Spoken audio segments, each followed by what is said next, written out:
the book. The name of the song is called Kuli O O Molokai, written by Lono. I don't even know his last name. You don't know. He's Hirakawa, I think, Japanese name. He's a local boy. He plays every Saturday night down at Hotel Molokai. He wrote this song and I choreographed the hula for it, so the girls are going to dance this. Talking about three great men of Molokai and the Hawaii.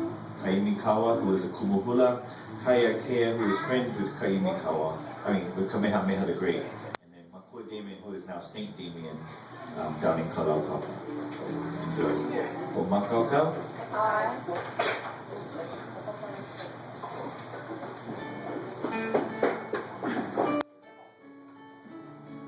Kaholo.